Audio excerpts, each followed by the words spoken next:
sumisigaw para hindi kami magkaroon ng problema. Wika ni Lolo Gado sa akin. Sumagot naman ako kay Lolo Gado na walang problema. Lahat ng bilin niya susundin ko.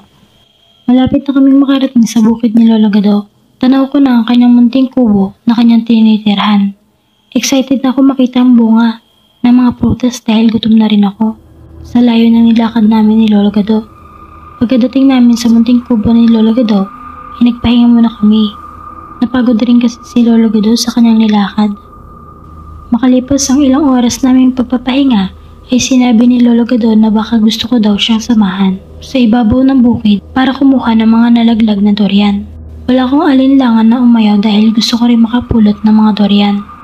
Sinimulan namin akitin ang ibabaw ng bukid ni Lolo Gado. At pagdating kaagad namin doon ay nakapulot kaagad kami ng mga durian. Ilang oras din kaming namalagi sa ibabaw ng bukid ni Lolo Gado. Ay bigla kaming nakarinig ng iyak ng sanggol. Halika na po, babalik na tayo sa baba. Habang naririnig pa natin ang iyak na yan, sigurado nasa malayo pa siya. Wika ni Lolo Gado sa akin. Hindi naman ako nakapalag. Marami pa sanang durian ang nahuhulog. Nagmadali na kaming umalis sa lugar. Pagdating namin sa kubo ay naghanda na si Lolo Gado na makakain namin. Di ko maiwasan tanungin si Lolo Gado kung ano ba ang narinig namin na iyak sa ibabaw ng bukid niya. Wika ni Lolo Gado na tiyanak daw yun. May mga tiyanak daw talaga sa bukirin. Nasanay na daw siya sa mga iyak ng sanggol. Nagmamadali naman daw siyang umuwi sa kanyang kubo kapag nakarinig ng ganitong ingay. Natakot ako sa mga sinabi ni Lolo Gado dahil alam ko ang tungkol sa mga tiyanak.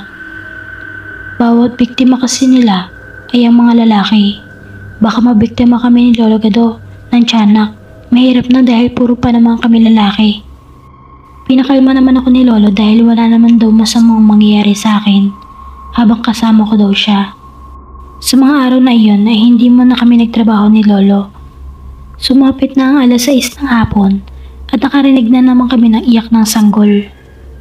Piniliwanag ni Lolo na kapag nakarinig ka doon ng iyak at rinig mo pa ito, ay wag daw mag-alala dahil nasa malayong lugar daw ito. Sino ba naman hindi mag-aalala na first time mo ma-experience ng ganito? Parang gusto ko nang umuwi sa tindi ng takot. Nasanay na siguro si Lolo Gado dito. Parang wala lang kasi sa kanya ang iyak ng tiyanak. Maya-maya inutusan ako ni Lolo na kunin ko daw ang kanyang shotgun na nakatago sa sulok ng cabinet. Agad ko naman pinuntahan ang cabinet na sinasabi ni Lolo.